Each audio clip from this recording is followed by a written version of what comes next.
সবুজে ঘেরা সাতক্ষীরা সদর উপজেলার একটি সমন্বিত মাল্টা বাগান। ডালে ডালে ঝুলছে ফল। মাল্টার পাশাপাশি পেয়ারা সহ সবজি ও ওল চাষ করে বাড়তি আয় করছেন কৃষকেরা।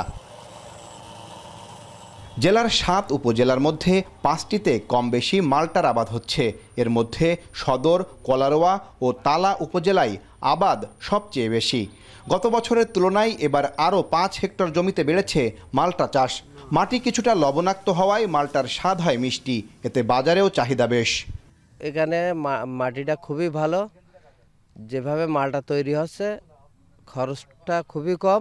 ফলের অবস্থা দেখা যাচ্ছে ভালো, গাছের চেয়ারাও ভালো মোটামুটি, এবং এলাকার লোক অনেক এখানে কাজকর্ম করে সুবিধা পায়। আস্তে আস্তে আমরা সফলতার দিকে চলে আসছি এবং আমাদের বাগানে সব গাছে মালটা ধরেছে। সবাই লোকজন দেখতেও আসতেছে, ভালো লাগতেছে অবশ্যই। এটা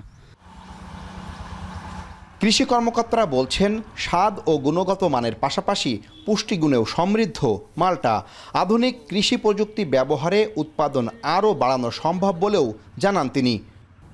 যে ফসলই করুক না কেন, আমার কৃষি বিভাগের দায়িত্ব হলো তাদের প্রত্যেকে যেন সুস্থভাবে, সুন্দরভাবে এবং নিরাপদ ফল উৎপাদন করতে পারে, সেইভাবে পরামর্শ দেওয়া হয়। অপরদিকে তার স্বল্প জায়গা থেকে যেন তিনি অধিক লাভবান হতে পারেন, সেই পরামর্শগুলো দিয়ে।